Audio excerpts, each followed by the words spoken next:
အားလုံးပဲမင်္ဂလာပါဆရာတို့ဒီနေ့ unit 1ကိုစပြီးတော့ဖတ်ကြရအောင် unit 1 language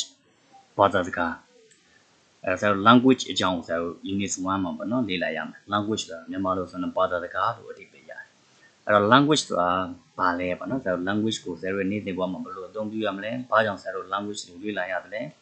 language ဘာသာစကားတာမရှိဘူးဆိုရင်ဆရာတို့ရဲ့နေ့စဉ်ဘဝဘယ်လိုမျိုးဖြစ်သွားနိုင်လဲပေါ့နော်ဒါတွေကိုဆရာတို့ကဥတီးပြရမှာ unit 1မှာဖတ်ရမယ်အဲ့တော့ grade 10ကျောင်းသားကျောင်းသူတယောက်အနေနဲ့ language အကြောင်းကိုဆရာတို့ကရေးလဲနားလည်ထားမှာပေါ့နော်ဆရာတို့ morning ကနေမိုးချုပ်ပေါ့နော် from morning to evening ဆရာတို့ဒါ we use language ဘာသာစကားကိုသုံးနေရတာပဲအဲ့ဒီခါမှာဆရာတို့ဘာကြောင့်သုံးရလဲဘယ်လိုနေရာမှာသုံးရတယ်ဘယ်လိုအသုံးပြုရမလဲပေါ့နော်ဒါလေးကိုဆရာတို့ကသိထားရမယ်လေ့လာထားရမယ်အဲ့တော့ before we start reading ဆရာတို့စာတွေကိုမဖတ်ခင်မှာ let's go to pre-reading task ဆရာတို့အကျိုးဖတ်ရှုရမယ်အားလေးကိုသွားမယ်အဲ့တော့ there are 4 questions ဆရာတို့မေးခွန်း၄ခုရှိတယ်နော်ဆရာမေးခွန်း၄ခုရှိတယ်အဲ့လိုဆရာတို့စပြီးတော့ဖတ်ကြည့်အောင် the first question is what is language ဘာသာစကားဆိုတာဘာလဲတဲ့ဆရာတို့မြန်မာလိုပြန်လိုက်မယ်ဆိုတော့အဲ့တော့ဆရာတို့ဒီမှာဒီစာထဲမှာအောက်ကမြန်မာပြန်လေးတွေပါနေတယ်အဲ့ဒါကိုဆရာတို့မကြည့်နဲ့ဆရာတို့ဒီအဓိက English စာကိုလိုက်ပြီးကြည့်ပါနော်အဲ့တော့ what is language ဘာသာစကားဆိုတာဘာလဲတဲ့ကိုလာမေးလာပြီပေါ့နော်ဒီကဘာသာစကားဆိုတာဘာလဲလို့မေးလာခင်ကိုဘယ်လိုဖြေမလဲပေါ့နော်ဒါလေးကိုတင်ပြီးတော့အဖြေလေးကိုစဉ်းစားထားရမယ်အဲ့တော့အောက်ကစာပိုက်တွေဖတ်ပြီးရခါမှာကိုအဖြေနဲ့ပြန်ပြီးတော့ချင်းကြည့်ပါတိုက်ကြည့်ပေါ့ဘယ်လိုမျိုးကွဲလွဲမှုရှိသလဲဘာတွေတူလဲဘာမတူလဲဒါလေးဆရာတို့လေ့လာထားရမယ်အဲ့တော့ what is language ဘာသာစကားဆိုတာဘာလဲတဲ့ the second question is ဒုတိယမြောက်မေးခွန်း what do we use it for အဲ့တော့စာကြောင်းရဲ့အစနဲ့အဆုံးကိုလှမ်းကြည့်ရတော့ what နဲ့ for တွေ့တယ် what for ဆိုတော့ why နဲ့ဘာသာပြန်လို့ရတယ် why ဘာကြောင့် do we use it idea ဆို language ကိုပြောချင်တာနော်ဒီမှာ language ကို pronoun နာသာသုံးထားတာအဲ့တော့ဘာသာစကားကိုတဲ့ what do we use it for ဘာအတွက်ကျွန်တော်တို့သုံးကြတယ်လဲဘာကြောင့်အသုံးပြုကြတယ်လဲပေါ့နော်ဆရာတို့ morning and mojo from dawn to dusk from morning to evening we use language why do we use it for or what do we use it for why do we use it ပေါ့နော်ဆရာတို့ဘာကြောင့်အသုံးပြုကြတယ်လဲတဲ့ဘာအတွက်အသုံးပြုကြတာလဲတဲ့နော်အဲ့တော့ third question is what does language do for us အဲ့တော့ language ဆိုတဲ့ဘာသာစကားက what does do for us ကျွန်တော်တို့အတွက်မနော်ဆရာတို့မင်းတို့အတွက်တဲ့ဘာတွေကိုတဲ့ do ပြုလုပ်ပေးပါသလဲတဲ့ဘာသာစကားကကျွန်တော်တို့အတွက်ဘာတွေကိုပြုလုပ်ပေးပါသလဲတဲ့ဒါနေ့စဉ်နဲ့မျှဆရာတို့သုံးနေတာဒီမှာဘာသာစကားလို့ခေါ်တယ်အဲ့ဒါဆိုရင်အဲ့ဒီကဆရာတို့အတွက်ဘာတွေကိုလုပ်ပေးတယ်လဲပေါ့နော်ဘယ်လိုမျိုးအကျိုးတွေကိုဆောင်ပေးတယ်လဲဒါလေးကိုဆရာတို့ကစဉ်းစားထားရမယ်ဖြည့်ကြည့်ပေးရမယ်အဲ့တော့ဖတ်ပြီးတဲ့အခါမှာပြန်ပြီးတော့ဖြည့်ကြည့်ပါနော်အဲ့ဒီအခါမှာအဖြေနှစ်ခုပေါ်လာလိမ့်မယ်အဲ့နှစ်ခုဆရာတို့ကပြန်ပြီးတော့ကြိုက်ကြည့်ရမယ်the fourth question is ဆရာတို့စမ်းပြောင်းမေးခွန်း what would our life be like without language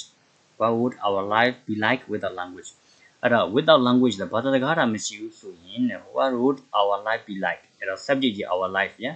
အဲ့တော့ verb ကတော့ would ဒီမှာ be like in land တွေ့ရမှာ what would be like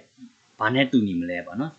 ဆရာတို့ရဲ့ဘဝဆိုရင်ဘာသာစကားတာမရှိဘူးဆိုရင်ဘာတွေဘယ်လိုဖြစ်သွားမလဲဘယ်လိုမျိုးဖြစ်သွားမလဲဒါလေးကိုဆရာတို့ကဖြေပေးရမယ်အဲ့တော့ဘာသာစကားမရှိဘူးဆိုရင် what would our life be like ဆရာတို့ရဲ့ဘဝတွေကျွန်တော်တို့ရဲ့ဘဝတွေကဘယ်လိုဖြစ်သွားမလဲတဲ့နေ့စဉ်နဲ့မြတ်ဆရာတို့ရဲ့သုံးနေသမျှအလုံးကိုဆရာတို့ပြောဆိုဆက်ဆံနေသမျှအလုံးကို language လို့ခေါ်တယ်ဒါဆိုအဲ့ဒီ language တာမရှိခဲ့ဘူးဆိုရင်ねဘယ်လိုဖြစ်သွားမလဲဆရာတို့တွေးကြည့်ပါနည်းနည်း image လုပ်ကြည့်လိုက်ဒါဆိုရင်ဆရာတို့ပေါ်လာပါလိမ့်မယ်ဒါဆိုရင်ဒီမိကွန်းလေးခုကိုဆရာတို့ကအရင်ဆုံးကိုယ့်ရဲ့အဖြေလေးပေါ့နော်ပေးထားမယ်အပြင်စာတွေဖတ်ပြီးတဲ့အခါမှာပြန်ပြီးတော့ဖြည့်ကြည့်မယ်အဲ့ဒီခုဆရာတို့ကတိုက်ကြည့်တဲ့အခါမှာဘယ်လိုမျိုးတိုးတက်မှုတွေရှိလာလဲပေါ့နော်စာမှာဖတ်ခင်ရတဲ့စာဖတ်ပြီးရဲ့နောက်မှာဘယ်လိုမျိုးပြောင်းလဲမှုတွေရှိလာတယ်ဘယ်လိုမျိုးတိုးတက်မှုတွေရှိလာတယ်ဒါလေးကိုဆရာတို့ကယူရမှာဖြစ်ပါတယ်ဒါဆိုရင် pre-read ပြီးတော့ဆရာတို့ read the passage စာပိုက်တွေစပြီးတော့ဖတ်မယ် The question what is language can have several different answers and all of them may be acceptable အဲ့ဒါတော့စာကြောင်းဆုံးသွားပြီဆိုရင် verb ကိုရအောင်ရှာရတယ်အဲ့ verb က can have ဘာရှိမှအများ subject ရှိမယ်အဲ့တော့ subject ရတာကြီးပဲ the question what is language ဒါကြီး subject အဲ့တော့ဘာသာစကားဆိုတာဘာလဲဆိုတဲ့ the question ဆိုတာမေးခွန်းနော်မေးခွန်းမှာတဲ့ can have ရှိနိုင်ပါတယ်ဆိုတာဘာရှိနိုင်မှမသိဘူးလေမပြည့်စုံမပြည့်ရင်ဖြည့်ပေးရမယ်ဗျာအဲ့တော့ several different answers ဒါလေးက complement ဖြစ်သွားတယ် subject ရဲ့ verb ရဲ့ complement ရဲ့ sentence number 2 several different answers မတူညီတဲ့အဖြေတွေရှိနေနိုင်ပါတယ်တဲ့အဲ့တော့ဘာသာစကားဆိုတာဘာလဲဆိုတဲ့မေးခွန်းမှာမတူညီတဲ့အဖြေတွေရှိနေနိုင်ပါတယ်တဲ့ and all of them may be acceptable အဲ့ဒါ verb က may be subject က all of them then ဆိုတဲ့မှာ several different answers ပြောချင်တယ်နော် အဲ့တော့အဲ့ဒီအဖြေအားလုံးอ่ะဆိုရင် maybe ဖြစ်နိုင်ပါတယ်ဆိုတော့ဘာမှမသိဘူးလေမပြည့်စုံမပြည့်ရင်ဖြေပေးရမယ် acceptable complement အဲ့တော့ subject ရဲ့ verb ရဲ့ complement sentence number 2အဲ့တော့အဲ့ဒီအဖြေအားလုံးอ่ะဆိုရင် maybe acceptable လက်ခံလို့ရကောင်းရနိုင်ပါလိမ့်မယ်တဲ့အဖြေကြီးကြောင်းတရားမတူနိုင်ဘူးပေါ့နော်ဒါပေမဲ့မတူတော့ညားလည်းပဲအဲ့ဒီအဖြေတရားဆိုရင် maybe acceptable လက်ခံလို့ရကောင်းရနိုင်ပါမယ်တဲ့ဒါဆိုဆရာတို့တစ်ခေါက်ပြန်ကြည့်မယ်အဲ့တော့ဘာသာစကားဆိုတာဘာလဲဆိုတဲ့မိခွန်းမှာတဲ့အဖြေတွေမတူညီတဲ့အဖြေတွေရှိနိုင်ပါတယ်တဲ့ပြီးတော့အဲ့ဒီအဖြေတွေအားလုံးဟာဆိုရင် maybe acceptable လက်ခံလို့ရကောင်းရနိုင်ပါတယ်ဒါဆိုဆရာတို့ the first sentence မှာနော်ပထမဆုံးစာကြောင်းလေးရပါတယ်နော် next sentence မှာကြောင်းသွားမယ် For our purpose however let us look at language as care true form and function အဲ့ဒါဆိုစာကြောင်းဆုံးတဲ့ verb ကိုလိုက်ရှာပေါ့ verb ကတော့ဒီမှာ let us look at ဒီတစ်ခုလုံးကြီးဆို verb လို့ယူလိုက်နော် let us look at ဆိုကြည့်လိုက်ကြစို့တဲ့အဲ့တော့ however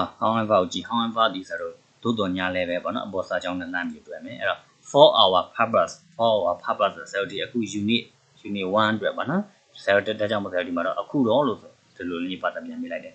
အဲ့တော့ however သို့တော်လဲပဲတဲ့ for our purpose အခုတော့တဲ့ let's look at language ဘာသာစကားကိုကြည့်လိုက်ကြစို့တဲ့လေးလာလိုက်ကြစို့ပေါ့နော်ဘာအနေနဲ့လဲဆို sk ကျင့်မှု true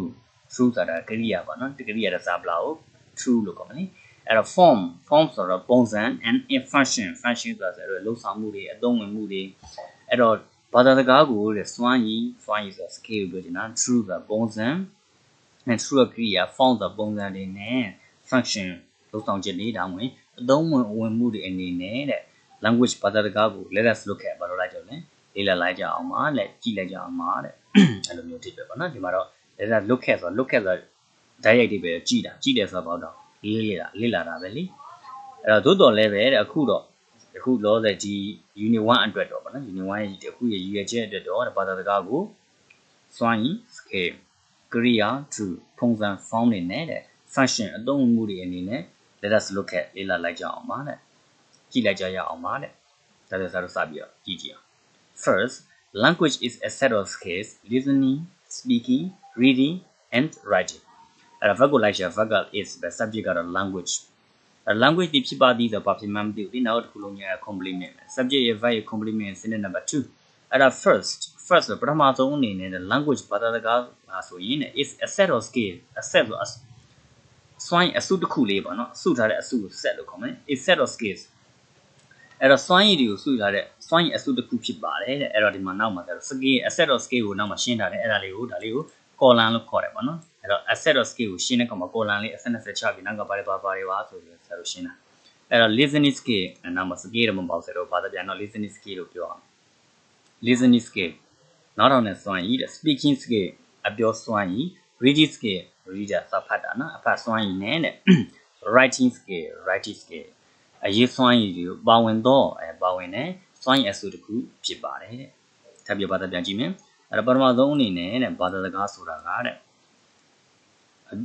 နားထောင်စွမ်းရည်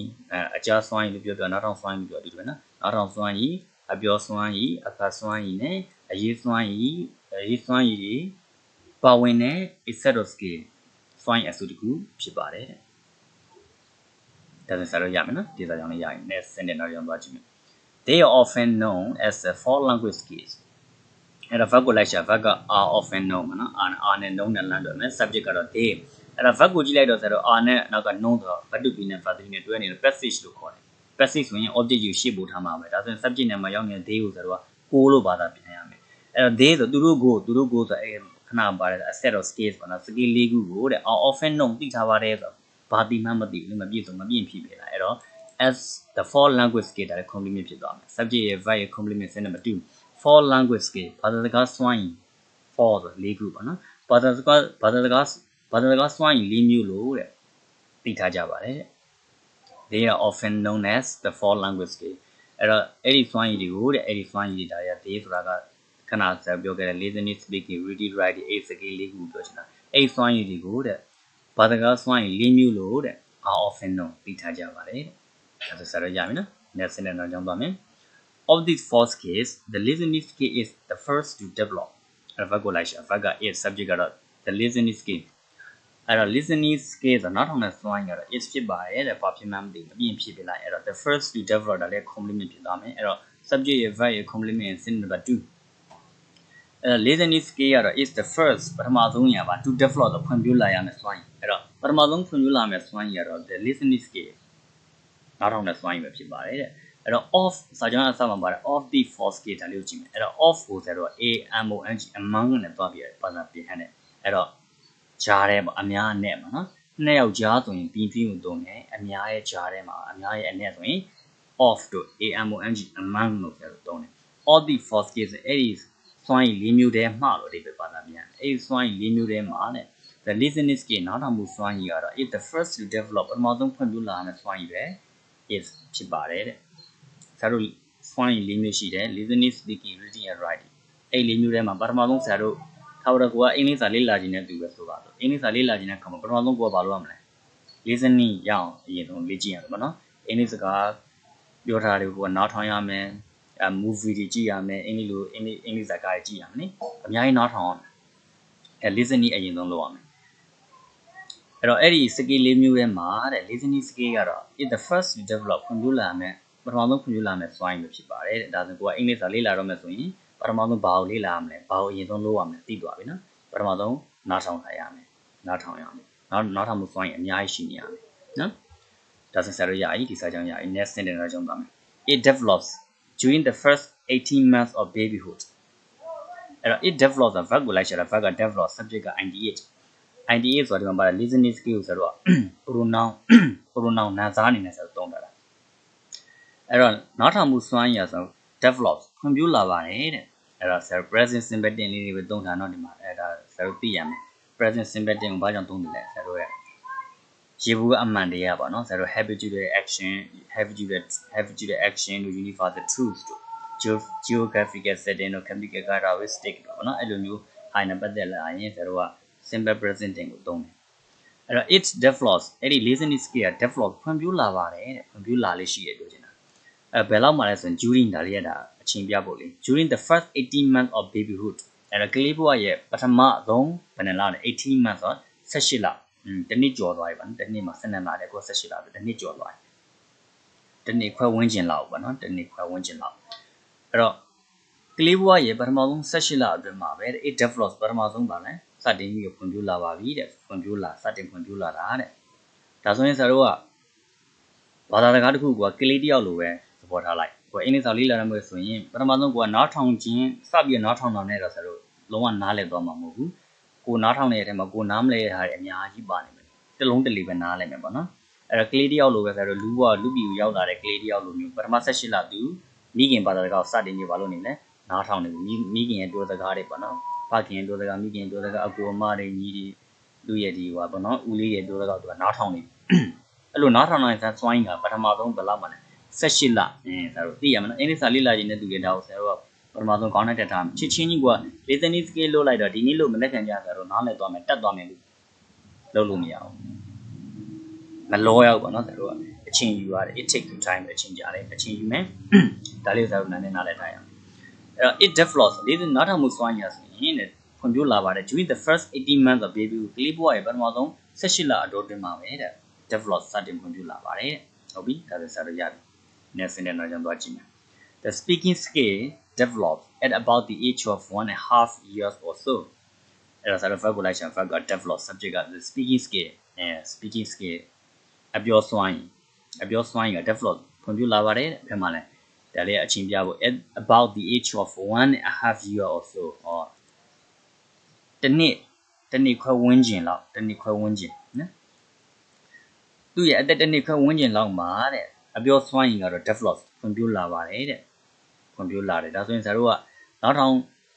ငယ်လေးတွေကပါနော်လူပြည်စရောက်ခဲ့ရနောက်ထောင်လာခဲ့တာတနေ့ခွဲဝန်းကျင်လောက်နောက်ထောင်ခဲ့ရတနေ့ခွဲဝန်းကျင်လောက်နောက်ထောင်ပြီးမှဆရာတို့က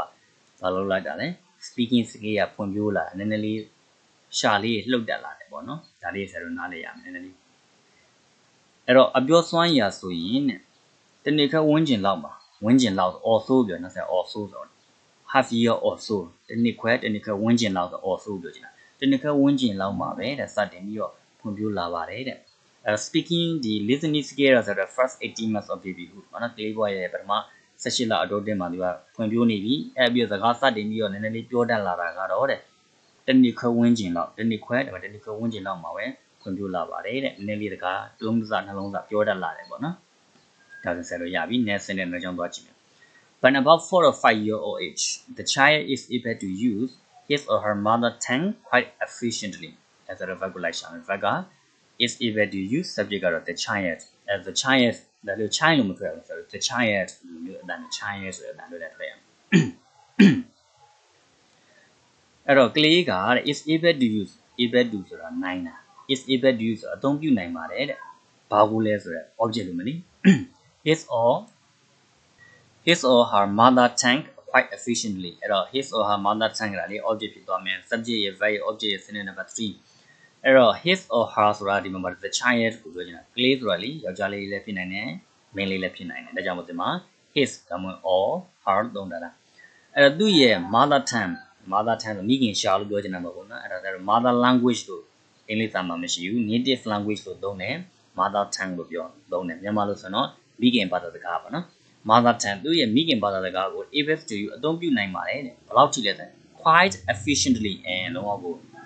ကျွမ်းကျင်ကြည့်ခြင်းပေါ့နော်အတော်နဲ့ကျွမ်းကျင်ကြည့်ခြင်းကိုတဲ့အသုံးပြုနိုင်ပါတယ်တဲ့ဘယ်လောက်မှလဲဆို by about 4 or 5 years of age and by about by ဆိုတာကဆိုတော့ဒီမှာတော့ဝန်းကျင်လောက်ပါနော်မရောက်ခင်ပါ by ဆိုတော့ before နဲ့ဘာသာပြန်လို့ရ by before ဒါမှမဟုတ်နော်ဒီမှာပါတဲ့ by လေးကို before before နဲ့တော့ပြီးအတိတ်ဘာသာပြန်လို့ရတယ် by about 4 or 5 years of age အဲ့တော့4နှစ်ဒါမှမဟုတ်တဲ့5နှစ်မရောက်ခင်မှာပဲ4နှစ်ဒါမှမဟုတ်5နှစ်မရောက်ခင်မှာပဲတဲ့ကလေးရဆိုရင်သူ့ရဲ့မိခင်ဘာသာစကားကိုတဲ့အတော်အသင့်ကိုကျွမ်းကျင်ကြည့်ခြင်း able to use အသုံးပြုနိုင်ပါပြီတဲ့ဒါဆိုရင်ဆရာတို့ဟိုးငယ်စဉ်လေးတဲ့လူ့ဘဝရောက်ချင်းအရင်ဆုံးနားထောင်ရတယ်နားထောင်ပြီးတော့စကားပြောနည်းနည်းလေးတစ်လုံးသားနှောင်းသားပြောတတ်လာမယ်အဲ့တော့ကျွမ်းကျင်ကြည့်ခြင်းပြောတတ်ဖို့ဆိုတော့အသက်ဘယ်လောက်မှလဲ4နှစ်ဒါမှမဟုတ်5နှစ်မရောက်ခင်4နှစ်တော့5နှစ်ပေါ့နော်ပုံမှန်တော့ဆို3နှစ်ခွဲဝန်းကျင်လောက်ပေါ့နော်အဲ့လိုလောက်မှဆရာတို့က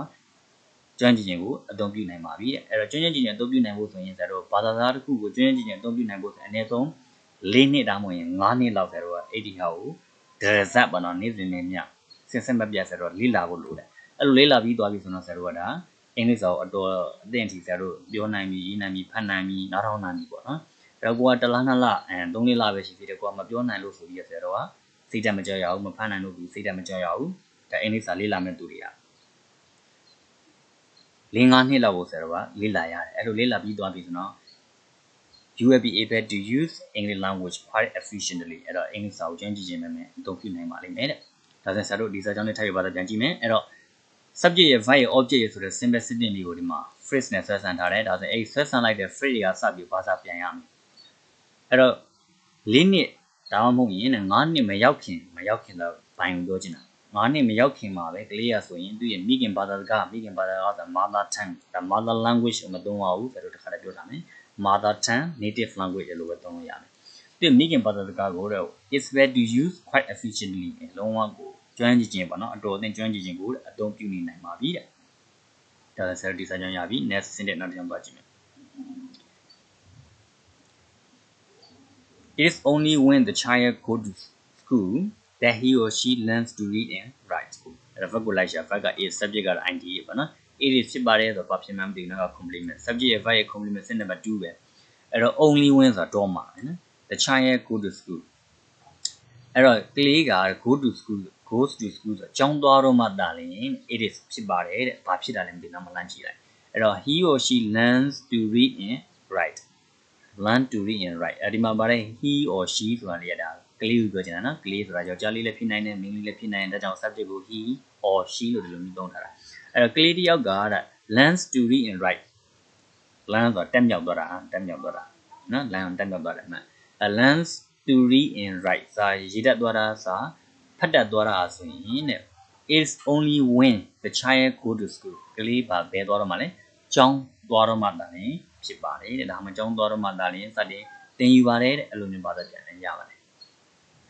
အဲ့တော့ကလေးတယောက်စာရေးတတ်တာစာဖတ်တတ်တာဆိုရင်အဲ့ဒီကလေးကကျောင်းသွားတော့မှတာလေ it is ဖြစ်ပါတယ်အဲကျောင်းသွားတော့မှပဲစတင်သင်ယူရပေါ့နော်ဒါဆိုရင်ကျောင်းမှာပဲစာသင်တာတော့မဟုတ်ဘူးပေါ့နော်ဆရာတို့ကကျောင်းကတကူရဲ့ဒီလိုမျိုးလူဆရာတို့ဒီလူလောကရဲ့အစဉ်လာတစ်ခုပေါ့နော်ကျောင်းသွားမယ်စာရေးလေ့လာမယ်ကျောင်းမှာပဲစာသင်တယ်ဒီလိုမျိုးအယူဆပေါ့နော် ဒါပေမဲ့ကိုကလည်းကိုအိမ်မှာပဲလေးလာလို့ရတယ်ကျောင်းမသွားဘဲနဲ့မကိုအပြင်မှာလေးလာလို့ရတယ်ကျောင်းသွားတော့မှတာလီရင်တော့ဆရာတို့ဒီမှာတော့နည်းနည်းတော့ပို့ပါနော်ကျောင်းမသွားဘဲနဲ့ကိုကနေလေးလာလို့အများကြီးရတယ်တိုးတော်လည်းပဲစာတင်ပေးတာကျောင်းစာတင်ပေးတဲ့ဆရာဆရာမတွေပြန်မှရှိအောင်ကျောင်းမှာပဲရှိတယ်ကျောင်းမှာပဲအဲ့လိုလုပ်တယ်အဲ့တော့အိမ်ရရှိရဲ့မိဘတွေကဘာလို့မတင်နိုင်တာလဲမတင်နိုင်လို့တော့မဟုတ်ဘူးပေါ့နော်သူတို့ရဲ့ဟာတွေကအိမ်ရမိဘတွေကဘာလို့နေမလဲစီးပွားရှာရမယ်အလုပ်တွေနဲ့မအားဘူးပေါ့နော်ဒါကြောင့်မို့ဆိုတော့တင်ပေးဖို့တဲ့အချင်းမရှိဘူးအဲ့တော့တင်ပေးနိုင်တဲ့သူတွေအကြီးချင်းရှိတဲ့ဆရာဆရာမတွေကပတ်စံပေးတယ်ငားတယ်လိုမျိုးပေါ့နော်အစိုးရခံနေအပြင်ဆရာသမားငားပြီးစာတင်ပေးရတယ်ဒါကြောင့်မို့ဆို it is only when the child go to school ကျောင်းသွားတော့မှတာရင်ဖြစ်ပါတယ် that he or she learns to read and write ကလေးတယောက်စာရေးတတ်သွားတာစာဖတ်တတ်သွားတာဆိုရင်အဲ့ဒီကလေးကကျောင်းစတင်တက်တော့မှကျောင်းစတင်သွားတော့မှတာရင်ဖြစ်ပါတယ်တဲ့ဒါဆိုဆရာတို့ယာကြီးနောက်တစ်ကြောင်းသွားကြည့်အောင် Here we should note that listening and speaking work together as a pair of skills while reading and writing work together as another pair စာကြောင်းဆုံးသွားဆို verb ကိုလိုက်ကြအောင် verb က should note subject က we ကျွန်တော်တို့ဆို should note မှတ်သားသင့်ပါတယ်တဲ့ဘာကိုမှတ်သားရမလဲဆိုတော့ဘာကိုဆိုတော့ object လို့မနေတာကြီးဒီကုလုံး object လို့မှ subject ရဲ့ verb ရဲ့ object ရဲ့ synonym 3ပဲအဲ့တော့ listening and speaking နားထောင်တာနဲ့တဲ့ speaking စကားပြောတာက work together အတူတကွလှုပ်လုပ်တယ် work together အတူတကွလှုပ်လုပ်ရတယ်အဲ့တော့ as a pair of skills ဆိုကျွမ်းကျင်မှုလေကျွမ်းကျင်မှုအစုတစ်ခုအနေနဲ့တဲ့အတူတကွအလုပ်လုပ်ကြပါတယ်တဲ့ပြောချင်တာဆရာတို့က listening လုပ်ပြီးဆိုနောက်က speaking လိုက်လာရတယ်ဆရာတို့အင်္ဂလိပ်စာကိုလေ့လာခြင်းနဲ့ဆိုရင်ဒါမြန်မာဘေးဘာသာပဲလေ့လာပါတော့ဆရာတို့ကနားထောင်ပြီးရင်ပြန်ပြောရတယ်နားထောင်ပြီးပြန်ပြောနားထောင်ပြီးပြောရတယ်အဲ့လိုမျိုးပြောရတယ်ကိုကနားပဲထောင်နေပြီးတော့ speaking ရနောက်ကလိုက်မလာဘူးဆိုရင်ကိုကတိုးတက်မှုမရှိဘူးလို့မှတ်ဒါကြောင့်ဆရာတို့က listening လုပ်ပြီးတိုင်းမှာ speaking နောက်ကပါလာရမယ်ကိုနားထောင်လိုက်တဲ့အတိုင်းပဲဆိုတော့ repeat နောက်ကလိုက်ပြောရတယ်ပေါ့အဲ့ဒါကို listening and speaking work together as a pair of skills လို့ပြောချင်တာအဲ့တော့နားထောင်တာနဲ့စကားပြောတာကတော့တဲ့စွမ်းရည်အစုတစ်ခုအနေနဲ့အတူတူကအလုပ်လုပ်ကြပါတယ်တဲ့အဲ့တော့ why နောက်ရောက်သွားနော် why ဆိုစင်တွင်းမှာတယ် why ကိုညရှင်း reading and writing subject work together ဒါလေးတော့ verb နော်ကိုညရှင်း subject verb ဒါလေး clause ဖြစ်သွားတာလေးတော့ adverb clause time ဆိုတော့ဒီမှာမြည်ပေးထားတယ်အဲ့တော့ why reading and writing ရေးတာတို့စာဖတ်တာတို့စာရေးတာတို့ work together အတူတူကအလုပ်လုပ်ပါတယ်တဲ့ as another pair နောက်ထပ်စွမ်းရည်အစုတစ်ခုအနေနဲ့အဲ့တော့စာရေးတာနဲ့စာဖတ်တာကနောက်ထပ်အစုတစ်ခုအနေနဲ့အလုပ်လုပ်နေစဉ်မှာတဲ့ listening နားထောင်တာနဲ့ speaking စကားပြောရတွေကတော့ swine အစုတစ်ခုအနေနဲ့အတူတူကအလုပ်လုပ်တဲ့ဆိုတာကိုတဲ့ we should know ကျွန်တော်တို့တွေကဘာလို့တင်လဲမှတ်သားသင့်ပါတယ်တဲ့အဲ့တော့ဒီမှာဘာကြောင့်မှတ်သားသင့်တယ်လို့သုံးတယ်လဲဆိုရင်ဆရာတို့ကဘာသာတစ်ခုဆရာတို့က language တစ်ခုလေ့လာတော့မယ်ဆိုရင်ဆရာတို့ပထမဆင့် listening လုပ်ရမယ်ဒုတိယဆင့်ဘာလုပ်ရမလဲ speaking လုပ်ရမယ်ဒါပဲ listening လုပ်ပြီးကိုယ်စာသွားရေးလို့မရအောင်เนาะ listening လုပ်ပြီး writing တွေ reading တွေမကူအောင်ပြောချင်တာ listening လုပ်ပြီးရင် speaking လုပ်ရမယ်အဲ့တော့နားထောင်ပြီးရင်တော့ဘာလို့နားထောင်တဲ့အတိုင်းပဲဆရာတို့ပြောနိုင်ရမယ်ပေါ့နော်ဒါလေးပြောချင်တာအဲ့ဒါအတူတူလုပ်တယ်ထို့အတူပဲဆရာတို့စာရီရေးပြီးရင်ဒါဘာလို့မလဲစာရီဖတ်ပြီးရင်ရေးရမယ်သူရေးတိုင်းပဲဟိုကလိုက်ပြီးရေးနိုင်အောင်ဆရာတို့က reading and writing ကိုအတူတူကလေ့ကျင့်ရမယ်ထို့အတူပဲ listening and speaking ကိုဘာလို့မလဲအတူတူကလေ့ကျင့်ရမယ်ပြောချင်တာနော်အဲ့လိုပြောချင်တာအဲ့တော့စာဖတ်တာနဲ့စာရေးတာကတဲ့စွမ်းရည်စုတစ်ခုအနေနဲ့အတူတူကလုပ်ပါတယ်တဲ့ထို့အတူပဲတဲ့စကားပြောတာတို့နားထောင်တာတို့ကလည်းနောက်ထပ်စွမ်းရည်အစုတစ်ခုအနေနဲ့အတူတူကလုပ်တယ်ဆိုတာကိုတဲ့ဒီနေရာမှာ we should know ကျွန်တော်တွေကမှတ်သားသင့်ပါတယ်တဲ့ဒါစာရီစာကြောင်းရပြီ next နဲ့နောက်ကြောင်းသွားကြည့်မယ် we should know further that when we are listening or reading we are not producing language we are receiving language အဲ့ဒါ verb ကိုလိုက်ချာ verb က should know ပဲ subject က we ဆိုကျွန်တော်တို့တွေလည်း should know မှတ်သားသင့်ပါသေးတယ် further ဆို more ပေါ့နော်နောက်ထပ်ထပ်ပြီးကျွန်တော်တို့မှတ်သားသင့်ပါသေးတယ်တဲ့ဘာကိုဆိုတော့ဘာလို့ object လို့မလဲဒီတစ်ခုလုံးကြီးရဲ့ဆို object ပဲဒီ that အာဒီ language ဒီတစ်ခုလုံးကြီးရဲ့ object ကြီး object နေရာမှာရှိနေတဲ့ຢာကြီးဘယ်သူရဲ့ object လဲဆိုရင် note ဆိုတဲ့ verb ရဲ့ object ကြီး object နေရာမှာဒီမှာ clause တွေပါနေမှာ clause တွေနဲ့ဆက်ဆံထားတယ်ပေါ့နော် object နေရာမှာဝင်လာ clause ဆို noun clause တွေပေါ့အဲ့တော့ that ပညာရှင်ဒီ clause ထဲမှာနောက်ထပ် clause တစ်ခုပါလာတာပဲနော်အဲ့တော့ when we are listening or reading ဆရာတို့တွေက listening နားထောင်နေတာ or တောင်းမဝင် reading စာတွေဖတ်နေတာစာဖတ်နေတဲ့အခါမှာတော့ we are not producing language အဲ့ဒါ are not producing a verb we are subject language မှာဆို ကြံနေကြတယ်ဒါတွေက language လုံးမှာ language object subject object number 3 we are not producing language ကျွန်တော်ဘာသာစကားကို produce ဘာလို့နော် produce ကထုတ်တာလေထုတ်နေတာမဟုတ်ပါဘူးတဲ့ထုတ်သုံးနေတာမဟုတ်ဘူးလို့ပြောချင်တာနော်ဒါတို့တွေက listening နားထောင်နေတာပဲဖြစ်ဖြစ်ဒါတို့စာတွေဖတ်နေတာပဲဖြစ်ဖြစ်တဲ့အဲ့လိုလုပ်နေတဲ့အချိန်မှာ we are not producing language ဘာသာစကားတွေကို producing ထုတ်ပေးနေတာမဟုတ်ပါဘူးတဲ့ we are receiving language အဲ့ဒါ subject verb object number 3 we are receiving language ဘာသာစကားကိုဘာလို့နော် လက်ခံသင်ယူနေတာဖြစ်ပါတယ်တဲ့လက်ခံနေတာလက်ခံနေဆိုသင်ယူနေတာပြောချင်တာလက်ခံသင်ယူနေတာပဲဖြစ်ပါတယ်ဆိုတာကိုတော့ရောက်တာနဲ့ဆိုတာကိုတဲ့ we should know further နောက်ထပ်မှတ်သားသင့်ပါသေးတယ်ဆိုတော့ဒီညမှာကိုဆိုတဲ့ဟာကြီးဒီတစ်ခုလုံးကြီးဒီဆိုတော့ဒီတက်ကနေပြီးတာမှာဒီအထိက note ဆိုတဲ့ file ရဲ့ object ကြီးနော်အဲ့ object နေရာမှာမှဆိုတော့ဒီမှာ clause တွေနဲ့ဆက်ဆံထားတယ် clause တွေနဲ့ရေးထားတယ်ဒါဆိုအဲ့ဒီ clause တွေကစပြီးဘာသာပြန်ရမယ်အဲ့တော့ဒီကစဘာသာပြန်မယ်ကျွန်တော်တို့တွေကတဲ့နားထောင်နေတာပဲဖြစ်ဖြစ်စာတွေဖတ်နေတာပဲဖြစ်ဖြစ်အဲ့လိုမျိုးလုပ်နေတဲ့အချိန်မှာတဲ့ we are not producing language ဘာသာကားကိုထုတ်ပေးနေတာမဟုတ်ပါဘူးတဲ့ we are receiving language ဘာသာကားကိုလက်ခံသင်ယူနေတဲ့ဆိုတာကိုကိုယ်ပဲတရောက်သွားပြီ object ကြီးညံမှုကိုယ်နဲ့ဘာသာပြန်လိုက်တာလက်ခံသင်ယူနေတဲ့ဆိုတာကိုတဲ့ we should know further နောက်ထပ်မှတ်သားသင့်ပါသေးတယ်တဲ့ဒါဆိုဆရာရပြီဒီစာကြောင့်ရနောက်တစ်ကြောင်း that is why these two skills are often known as receptive skills အဲ့ဒါ verb ကိုလိုက်ချတာ are often known as subject of these two skills အဲ့ဒီ second နှစ်ခု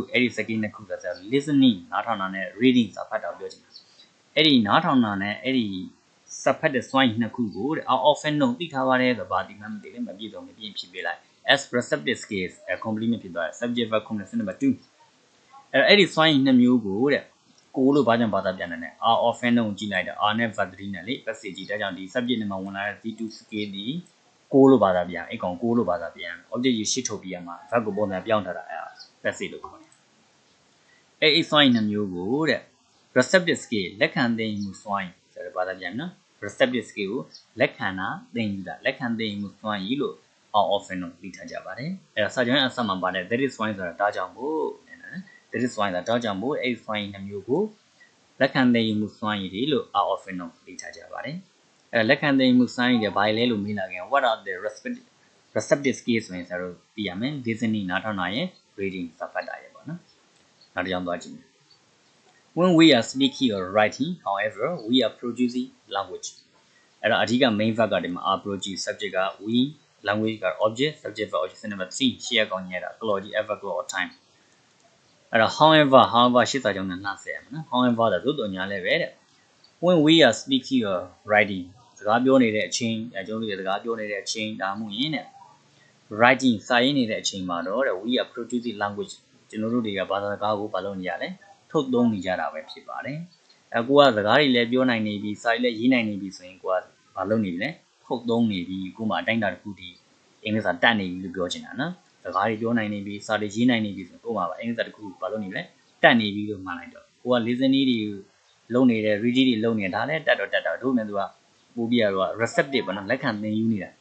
သူများဘယ်လိုရေးထားတယ်လဲပေါ့နော်သူများတွေဘယ်လိုပြောကြတယ်လဲပေါ့နောက်ထောင်းတယ်စာတွေဖတ်တယ်အဲ့ဒါကလက်ခံသင်ယူနေတာအဲ့လိုမဟုတ်ဘဲနဲ့ကိုပြန်ပြမှာစကားတွေလည်းပြောနိုင်နေပြီသူများရေးလို့ကိုလည်းလိုက်ပြီးရေးနိုင်နေပြီဆိုတော့ကိုကအတိုင်းတစ်ခုဒီဘာလုပ်နေလဲအင်္ဂလိပ်စာကိုတတ်နေပြီဘာသာတစ်ခုတတ်နေပြီကျွမ်းကျင်နေပြီလို့ဆိုတော့အကြံဉာဏ်သိနိုင်တယ်ပေါ့သို့တော်ညာလည်းပဲတဲ့စကားပြောနေတဲ့အချိန်သို့မဟုတ်ရင်စာရေးနေတဲ့အချိန်မျိုးမှာတော့ကျွန်တော်တို့တွေကဘာသာစကားကိုထုတ်သုံးနေကြတာပဲဖြစ်ပါတယ်တဲ့ Okay next sentence နောက်ကြောင်းသွားကြည့်မယ် Thus speaking and writing are often known as protective skills အဲ့ဒါ verb ကိုလိုက်ချတာ are often known subject ကတော့ file ရှိမှရှိမလဲအဲ့တော့ speaking and writing ဒါကျ subject အဲ့တော့ verb ကိုကြည့်လိုက်တော့ passive ဖြစ်နေတယ်ဒီကောင်ကဘာလို့ဘာသာပြန်လဲကိုလို့ဘာသာပြန် subject နဲ့မှရှိရကောင်ကိုလို့ဘာသာပြန်ရတယ်အဲ့တော့ speaking စကားပြောတာတို့ writing စာရေးတာတို့အဲ့ဒါကို are often known သိထားပါတယ်ဆိုတော့ဘာသိမှမသိမပြည့်ဖြစ်ပဲလားအဲ့တော့ as productive skill ဘာနဲ့ပြည့်ဒါ complement ဖြစ်သွားတယ်ပေါ့နော် subject ရဲ့ verb ရဲ့ complement number 2 productive skills ထုတ်သုံးမှုစွမ်းရည်များလို့ skills ထုတ်သုံးမှုစွမ်းရည်များလို့ are often known သိထားကြပါတယ်တဲ့thus ဒါကြောင့်မို့တဲ့စကားပြောတာနဲ့စာရေးတာတွေကိုတော့ထုတ်သုံးမှုစွမ်းရည်များလို့ are often known သိထားကြပါတယ်တဲ့ဒါဆိုဒီစာကြောင်းရပြီနော် next နဲ့ကြောင်းပါလိမ့်မယ် see the diagram below တဲ့အောက်ကပုံကိုတဲ့ကြည့်ပါဦးနဲ့အောက်ကပုံဒီပုံလေးပေါ့နော်ဒါလေးပြောချင်တာlanguage skill ဆိုတာဘာသာစကားကျွမ်းကျင်မှုဘာသာစကားစွမ်းရည်မှာ၄မျိုးရှိတယ်အဲ့၄မျိုးကိုဆိုတော့ခွဲလိုက်မယ်ဆိုရင် receptive skill နဲ့ productive skill ဆိုပြီးနှစ်မျိုးနဲ့စသည်ရမယ်အဲ့တော့ receptive skill ဆိုတာလက်ခံသိတာလက်ခံသိဖို့ဆိုရင်ဘာပါမလဲဆိုရင် listening နားထောင်ရမယ် reading စာတွေဖတ်ရမယ်နော်ဟိုက input ပေါ့နော် input ရှိမှ output ထွက်မှာလေအဝင်ရှိမှအထွက်ရှိမှာဟုတ်ဆိုတော့တစ်ဖက်ကနေစလိုက်မှဟိုပါပေါ့နော်ပြောမယ်ဆိုတော့ထွက်သွားတယ်ပေါ့နော် input ရှိမှ output ရှိမှာဒါမှလည်းဆိုတော့လက်ပတ်လို့ရမယ် input ပဲရှိပြီး output မထွက်ဘူးဆိုရင်တိုင်ပတ်သွားမှာပေါ့ဒါကြောင့်ဆိုတော့ input အရင်လုပ်ရမယ် input ဆိုတာ listening နောက်ထောင်ရမယ်အပြင် reading စာတွေဖတ်ရမယ်အများကြီးဖတ်ရမယ် စာရေးအများကြီးဖတ်ရမယ်ဒါဆရာတို့အခုစာဖတ်နေရဆိုရင် receptive လက်ခံသိနေရလို့ဆရာတို့နားလည်ရမယ်စာရေးဖတ်ရမယ်စာရေး not English အများကြီးနောက်ထောင်ရမယ်အဲ့လိုမျိုးလုပ်နေတာကို receptive skill လို့ခေါ်တယ်တဲ့နောက်တစ်ခုကတော့ productive skill productive ဆိုတာထုတ်သုံးပါထုတ်သုံးပြီဆိုတော့ speaking စကားတွေပြောနေနိုင်ပြီ writing စာတွေရေးနိုင်နေပြီဆိုတော့ဒါကိုဘာလို့ခေါ်လဲ productive skill ထုတ်သုံးမှုစွမ်းရည်လို့ခေါ်ပါတယ်တဲ့ဘာသာစကားစွမ်းရည်မှာ၄မျိုးပဲရှိတယ်အောက်ဆုံး၄မျိုး listening speaking reading and writing အဲ့နှစ်မျိုးမှာပထမလေးလာတဲ့သူတွေကပထမဆုံးဘာသာစကားတစ်ခုကျွမ်းကျင်နေတဲ့သူတွေကလေးလာနေတဲ့သူတွေကဘာလုပ်ရမလဲ listening နဲ့ reading ကတော့မဖြစ်မနေလုပ်ရမယ်နော်ဒါဆိုရင်အခုဒါ reading လုပ်နေ listening ကတော့ဆရာတို့ဒီ YouTube တွေပေါ် Facebook တွေပေါ်မှာမြောက်များစွာရှိတဲ့အဲ့တွေကိုကဘာလုပ်မလဲ download လုပ်ပြီးနောက်ထောင်ရမှာပေါ့ listening နောက်ထောင်နေတာတို့ reading စာရေးဖတ်နေတာဒါတွေက receptive skill ကိုလက်ခံသိနေတယ်အပြင် speaking စကားပြောနေတာတို့ writing စာရေးတာတို့ကတော့ productive skill ထုတ်သုံးတဲ့စွမ်းရည်ပါဒီပုံလေးကြည့်ပြီးဆရာတို့ကဘာသာစကားစွမ်းရည်၄မျိုးကိုဘယ်လိုသူသိယူရမလဲဆိုတာဒီပုံလေးပေါ်သွားတယ်ပေါ့နော်ဒီကနေဆရာတို့ကကျွမ်းကျင်အောင်လုပ်ယူရမယ်ဒါဆိုရင်ဆရာတို့ရပြီ scans language is a tool for communication အဲ့တော့ verb ကိုလိုက်ရှာ verb က a subject က language အဲ့တော့ language ဘာသာကဒီ ဖြစ်ပါသေးတယ်ဘာတိမှမသိဘူးလေအဲ့တော့ a tool ဆိုတဲ့ complement subject verb complement number 2 for communication ဒါလည်း adverb free reason ဒါမှ purpose ပေါ့နော် adverb free ၅မျိုးရှိမယ်လေအဲ့တော့ adverb free ၅မျိုးထဲမှာ reason or purpose scans ဒုတိယအနေနဲ့တဲ့ဘာသာစကားဆိုတာက is a tool ကိရိယာတစ်ခုဖြစ်ပါတယ်တဲ့ဘာလို့လဲ for communication ဆက်သွယ်ဖို့အတွက်တယောက်နဲ့တယောက်ဆက်သွယ်ဖို့ပေါ့နော်တယောက်နဲ့တယောက်ဆက်သွယ်ဖို့အတွက်ကိရိယာတစ်ခုဖြစ်ပါတယ်တဲ့ကိရိယာတစ်ခုဖြစ်ပါတယ်အဲ့တော့အဲ့ဒီကိရိယာလေးကိုသုံးပြီးမှတယောက်နဲ့တယောက်ဆက်သွယ်ရတယ်ပေါ့နော်အဲ့ပြောချင်တာဒုတိယအနေနဲ့ကတော့ဘာသာစကားဆိုတာက is a tool ကိရိယာတစ်ခုပါတဲ့ for communication ဆက်သွယ်ဖို့အတွက်ကိရိယာတစ်ခုဖြစ်ပါတယ်တဲ့ဟုတ်ပြီ next sentence ကိုကြောင်းသွားကြည့်မယ်This means that we use language to speak to someone or to write to someone. အဲ့တော့ means ဘာကိုလိုက်ချင် means subject this အရာကရှေ့စာကြောင့်ဒီတစ်ခုလုံးဆိုပြန်နေတယ် language ဆိုတာကဆက်သွယ်ဖို့တဲ့သူနဲ့ကိရိယာတစ်ခုအဲ့ဒါက this အဲ့ဒီက this လို့ခေါ်တယ်အဲ့ဒါက means ဆိုလိုပါတယ်တဲ့ဘာကိုဆိုလိုရလဲဆို object လို့မလေးဒီတစ်ခုလုံးကြီးရတယ်တော့အဲ့ဒါ means ဆိုတဲ့ verb ရဲ့ object နဲ့မှာရောက်နေတဲ့ noun clause ကြီးပါနော် means ဆိုလိုပါတယ်တဲ့ we use languageဘာသာကိုအသုံးပြုတယ်အဲ subject verb object number 3ပဲ to speak to someone အဲ့တော့တရားရောက်နေတဲ့ speak စကားတွေပြောဖို့ or ဒါမှမဟုတ် to write to someone တစုံတစ်ယောက်စီကို to write ဘာလို့ပဲစာရေးဖို့ရင် we use language ဘာသာကိုအသုံးပြုတယ်ဆိုတာကိုတဲ့ is this mean ဒါကဆိုလိုတာပါတဲ့ရမလားအဲ့တော့ this mean ဒါကဆိုလိုပါတယ်ဘာကိုဆိုလိုရဲတဲ့ဒီတစ်ခုလုံးကြီး object မို့ဒါကောင်ကိုတို့ဘာသာပြန်ရမယ်နော်အဲ့တော့ object နဲ့မှာဆိုတော့ဒီမှာ noun clause ကြီးပေါ့နော်ဒီ clause စဘာသာပြန်ရမယ်ကျွန်တော်တို့တွေကတဲ့တရားရောက်နဲ့ to speak စကားတွေပြောဖို့ရန် or ဒါမှ to write to someone တစုံတစ်ယောက်စီကိုတဲ့စာတွေရေးဖို့ရန်ဘာသာကိုအသုံးပြုတယ်ဆိုတာကိုတဲ့ this mean ဒါက mean ဆိုလိုပါတယ်တဲ့ဒါဆိုဆရာတို့ရကွာနောက်တစ်ခုသွားကြည့်အောင် to speak we use vocal symbols to write we use written symbols အဲ့တော့ verb ကိုလိုက်ရှာပေါ့ verb ကတော့ use ပဲ subject ကတော့ we ကျွန်တော်တို့ကဆို use အသုံးပြုပါတယ်ဘာကိုဆိုတော့ object လို့ね vocal symbol object ဖြစ်သွားတယ် subject verb object number 3ကျွန်တော်တို့တွေကဆိုရင် use vocal symbols vocal ဆိုတာအတန်နဲ့ပတ်သက်တဲ့ symbols ဆိုသင်္ကေတလေး vocal symbols အတန်သင်္ကေတတွေကို use အသုံးပြုပါတယ်ဘာလို့ဖွင့်ရလဲဆိုရင် to speak and to platform 1နဲ့ to platform 1ဆရာတို့သင်ပြတာလေ to platform မှာ2မျိုးရှိတယ်ချင်းရယ်ဘိုးရယ်ဒီမှာဆရာတို့ကဘိုးရယ်နဲ့ကောက်စာကြောင်းအစားရှိဆုံးရောက်နေတဲ့ပုံမှန်လေးကိုချတာတယ်အဲ့တော့ to speak စကားပြောဖို့ရင်ကျွန်တော်တို့တွေကအတန်သင်္ကေတတွေကိုအသုံးပြုကြပါတယ်အတန်သင်္ကေတအတန်တွေပေါ့နော် pronunciation မှာအနေမြင့်တဲ့ကြ f တန်လားဘာတန်လဲညာတန်လဲပေါ့နော်ဆိုတော့ consonant လို့ vowel တို့ဒါတွေအားဆိုရင်ဒါအတန်သင်္ကေတတွေပဲ we use vocal symbols အတန်သင်္ကေတတွေကိုအသုံးပြုပါတယ်တဲ့ to write ရေးဖို့ရန်ဒါ to platform 1ရေးဖို့ရန်အတွက်တော့တဲ့ we use written symbol အရေးသင်္ကေတတွေအခုလိုမျိုး abcd ကာကြီးခောက်ဝေတာတွေကိုဆိုတော့ written symbol လို့ခေါ်မှာနိအရေးသင်္ကေတတွေကို use အသုံးပြုကြပါတယ်တဲ့အဲ့တော့စကားပြောဖို့ရန်ကျွန်တော်တို့တွေကအတန်သင်္ကေတတွေကိုအသုံးပြုပါတယ်စာရေးဖို့ရန်အတွက်တော့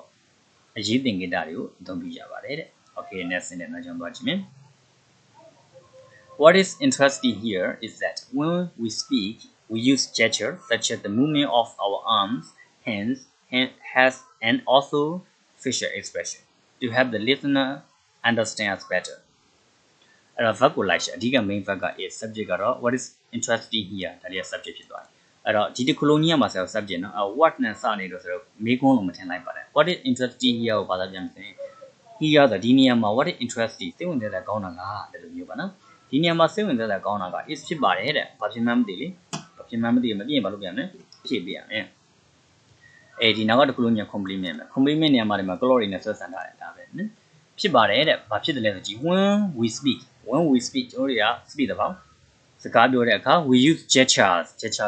လှုပ်ရှားမှုအမူအရာတွေပြော gesture လို့ခေါ်တယ်လှုပ်ရှားမှုအမူအရာတွေ gestures we use gestures ခန္ဓာကိုယ်လှုပ်ရှားမှုအမူအရာတွေ use အသုံးပြုပါတယ်တဲ့အဲ့တော့ဒီနေ့မှာဆို gestures ကိုနားမလည်မှာဆိုပြီးတော့နောက်မှာရှင်းပြထားတာ such as ဒါလို့ such as လို့မထွက်အောင်လို့ဆိုတော့ခြားတဲ့နောက်က s နဲ့ such as ဆိုတဲ့အတန်ထွက်မယ် such as ကဲ့သို့သော the movement of our arms ဆိုတော့လက်မောင်းတွေပေါ့နော်လက်တွေရဲ့လှုပ်ရှားမှု hands ဆိုလက်တွေ arms ဆိုလက်မောင်းတွေလက်တွေလက်မောင်းတွေလှုပ်ရှားမှုတွေ head ခေါင်းတွေလှုပ်ရှားမှုတွေကဲ့သို့သောအဲဒီမှာသုံးသွားတယ်နော်ဒါတော့ gesture ဒီမှာသုံးသွားတယ်ကွန်မန်ပါနေတယ်ဒီ and ရဲ့ရှိမှကွန်မန်ပါနေတယ်ဒါဆိုရင်စတိထားရမယ်အဲဆိုရင် gesture သုံးသွားတယ်တကယ်လို့ဒီကွန်မန်မပါခဲ့ဘူးဆိုရင်တော့နောက်က gesture ဒီ facial expression ဒီ gesture ထဲမှာပါသွားမယ်အဲဒီမှာကွန်မန်ပါနေတဲ့အတွက်ကြောင့်မို့ဒါရှိ such as ဒီဘိုင်းပါနော်ဒီကြည့်ရတာ gesture ကိုပြောချင်တာနော်such as the movement of our arms ဆိုရလက်မောင်းတွေ hands လက်တွေ head ခေါင်းတွေလှုပ်ရှားမှုကဲ့သို့သော gesture လှုပ်ရှားမှုအမူအရာတွေကို we use ကျွန်တော်တို့အသုံးပြုပါတယ် and also ဒီမှာတော့ we use နော်ဒီမှာတော့ we use also facial expression ပါနော် we also use facial expression ပြောချင်တာ facial expression တော့ပါမျက်နှာအမူအရာတွေကိုလည်းပဲတဲ့အသုံးပြုကြပါသေးတယ်တဲ့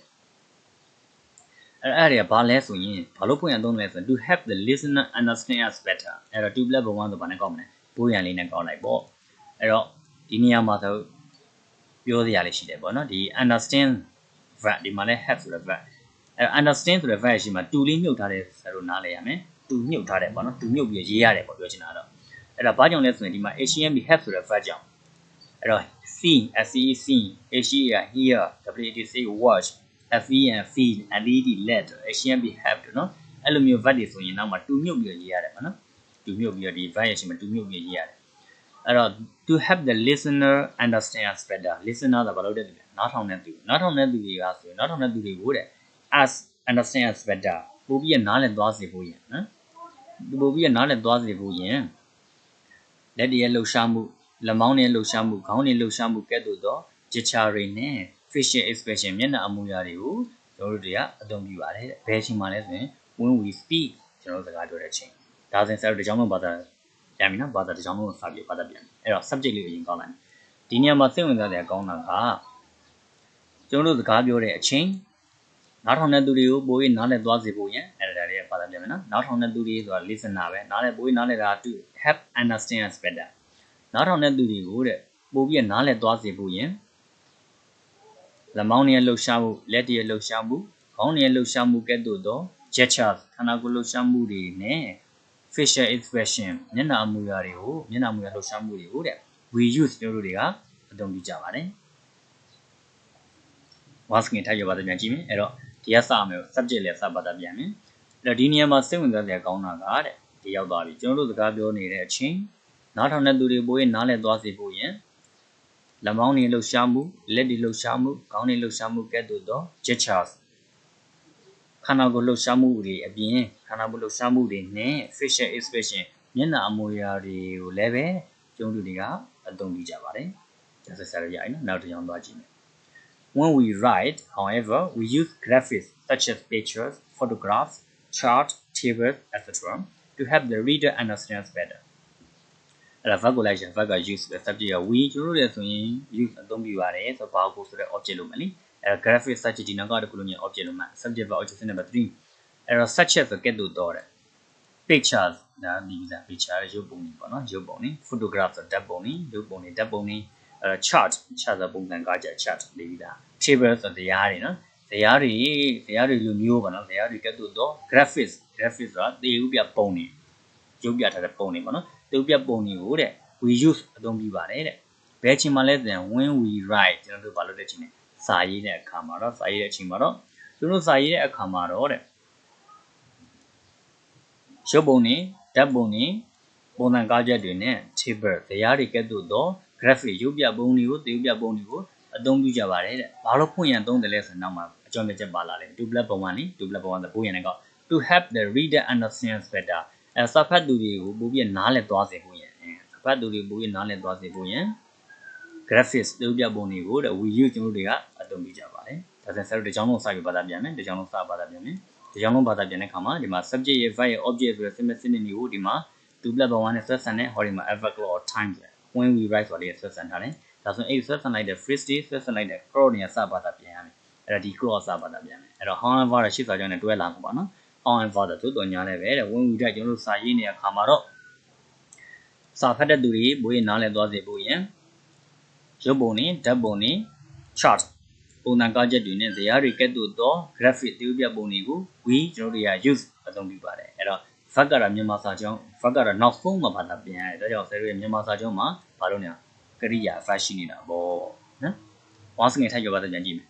ကျွန်တော်တို့စာရင်းနေတဲ့အချိန်စာရေးတဲ့အခါမှာတော့အဲ့လိုဘာသာပြန်ပါနော်ကျွန်တော်တို့စာရေးတဲ့အခါမှာတော့စာဖတ်တဲ့သူတွေဘိုးရင်နားလည်သွားစေဖို့ရင်ရုပ်ပုံတွေဓာတ်ပုံတွေပုံစံကားချက်တွေနဲ့ဇာတ်တွေကဲ့သို့သော graphic သရုပ်ပြပုံတွေကို we ကျွန်တော်တို့တွေက use ပါတယ်အသုံးပြုကြပါတယ်ဒါဆိုဆရာရည်နော်အဲ့တော့ဒီလိုမျိုးဆိုတော့ဘာသာပြန်တဲ့ခါနောက်ကဒီအောက်ကမြန်မာပြန်တွေကိုမကြည့်အောင်မြန်မာပြန်ကြည့်မယ်ဆိုရင်ဒါ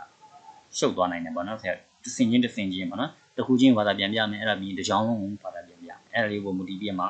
ကိုကြဘယ်လိုဘာသာပြန်မလဲပေါ့နော်ကိုနားလဲတဲ့အတိုင်းပဲဆိုတော့ဘာသာပြန်ဆရာလူမျိုးကြီးတစ်ထရာတဲ့ဘာသာပြန်ရမယ်လို့ဆရာမဆိုလို့ပေါ့နော်ဒီမှာတော့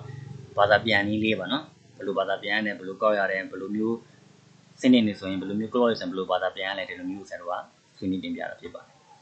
Okay, next sentence နားကြောင်းသွားကြည့်မယ် Thus, we may say that speaking and gestures go hand in hand, just as writing and graphics do. အဲ့ဒါ verb ကိုလိုက်ရှာအဲ့ဒါ verb က may say subject ကတော့ we နော် we ကျွန်တော်တို့ may say ပြောနိုင်ပါတယ်တဲ့ဘာကိုပြောနိုင်မှာအနောက်ကမှာ object လို့မလဲအဲ့တော့ that ဆို conjunction ပေါ့ကွာအဲ့ဒါ object နေရာဆိုရင်ဒါ conjunction တက်ကိုခေါ်ရတာလေးမှတ်ထားလိုက်နော် object နေရာဆိုရင်ဒါ say ဆိုတဲ့ verb ရဲ့နောက်မှာ object လိုက်မယ်လေ object နေရာမှာ conjunction တက်ပဲအဲ့ဒါ subject က speaking and gesture speaking စကားပြောတာနဲ့ gesture လှုပ်ရှားမှုအမှုရာခန္ဓာကိုယ်လှုပ်ရှားအမှုရာတွေက go hand in hand အတူရှင်တွဲပြီးရရှိနေတာကို go hand in hand လို့ခေါ်တာနော်အတူရှင်တွဲပြီးရရှိနေပါတယ်တဲ့ just လိုမျိုး just ဆိုလိုမျိုး writing in graphics do ဒီမှာပါတယ်ဆရာတို့သိရမယ်ရသည် just ဆို conjunction ပဲ writing in graphics ဆိုတာတွေက subject do ဆိုတဲ့ verb အဲ့ဒီမှာပါတယ် do ကိုဘာကြောင့်သုံးလဲဒီမှာ go hand in hand ပေါ့နော်ဒီ go hand in hand ကိုဒီမှာထပ်ပြီးမသုံးတော့ဘဲနဲ့ဆိုတော့ subject ကအများဖြစ်တဲ့ကြောင့် do ကိုသုံးလိုက်တယ် subject ကအနည်းဆိုတော့ဒီမှာ does လာတယ်မယ်နော်ဒီ subject ကနှစ်ခု writing and graphics ဒီ plural subject ဖြစ်တဲ့ကြောင့်ဒီမှာ do ကိုသုံးတယ်တကယ်လို့ဒီနေရာမှာ singular subject ဆိုရင် does ကိုသုံးမယ်ဒါဆိုရင်အဲ့ဒီ do တွေ does တွေဒီဘယ်လိုပြောလဲဆိုရင် go hand in hand တောက်ပြောချင်တာနော်အဲ့တော့ just ဆိုတာလူမျိုးလို့ဗျာ writing and graphics writing ရေးသားတာတို့အရေးစွမ်းရေးတို့စာရေးတာနဲ့graphic သရုပ်ပြပုံတွေအားဆိုရင်တဲ့ go hand in hand အတူရှင်တွဲနေသလိုမျိုးတဲ့ speaking စကားပြောတာနဲ့ gesture လှုပ်ရှားမှုကိုအမှုရာတွေအားဆိုရင်လည်းပဲတဲ့အတူရှင်တွဲနေတယ်ဆိုတာကိုအတူရှင်တွဲနေတယ်လို့ we may say ကျွန်တော်တို့တွေကဗါလဲပြောကောင်းပြောနိုင်ပါတယ်တဲ့အဲ့တော့ဒီမှာဒါတွေကတော့ issue as that ဆိုပါတာ that ကထို့ကြောင့်ပေါ့နော်ဘာသာပြန်ထို့ကြောင့်တဲ့ဒါဆိုရင်ဆက်ဒီကြောင့်လုံးဘာသာပြန်ကြည့်မယ် that ဆိုထို့ကြောင့်ဒီရောက်သွားပြီနော်အပြင် subject verb object ဆိုစင်လေးကိုဒီနောက်မှာဒီ clause နဲ့ဆက်ဆံထားမယ်ဒါဆို clause ဘာသာပြန်မယ် that's ဒါကြောင့်မို့တဲ့အရေးစွမ်းရည်နဲ့ graphics ပြုပြပုံနေရဆိုရင် do ဒီ go hand in hand ဒါတော့ do go hand in hand လို့ဘာသာပြန်ရမယ်အတူရှင်တွဲနေသလိုမျိုးဆိုတာကြားတယ်ဆိုတယ်နော်အတူရှင်တွဲနေသလိုမျိုးပဲ speaking စကားပြောတာနဲ့ gesture ပြုပြပုံနေရစကားပြောတာနဲ့ gesture ခန္ဓာကိုယ်လှုပ်ရှားမှုအမှုရာတွေကဆိုရင် go hand in hand အတူရှင်တွဲနေတယ်လို့ we may say ကျွန်တော်တွေကပြောကောင်းပြောနိုင်ပါတယ်တဲ့ Okay ဒါဆိုရင်ဆရာတို့ရပါပြီအဲ့တော့ကြံနေတဲ့ဆရာတို့ subject လေးကြံအောင်ပေါ့နော်ကြံတဲ့ subject လေးကိုကြံတဲ့စာကြောင်းတွေကိုလာမဲ့ part 2မှာပေါ့နော်ဆက်လက်ပြီးတော့ဖတ်ပြမှာဖြစ်ပါတယ်အဲ့တော့ခုဆရာတို့42မှာ6မိနစ်လောက်ဖြစ်သွားပြီအဲ့တော့ video file site တွေနဲ့ကြည့်ကုန်မှာဖြစ်တဲ့ကြောင့်မို့ဆရာတို့ဒီမှာရမှာဖြစ်ပါတယ်ဒီမှာခဏနားမယ်အဲ့တော့လာမဲ့ video file မှာလာမဲ့ part 2မှာဆက်လက်ပြီးတော့ channel စာတွေကိုဖတ်မှာဖြစ်ပါတယ်အဲ့တော့အားလုံးပဲမိမိတို့ဘဝမှာအတားနဲ့ပြီးတော့အသွားမြတ်ကြပါစေလို့ဆုမွန်ကောင်းတောင်းပေးပါတယ်အားလုံးကိုကျေးဇူးတင်ပါတယ်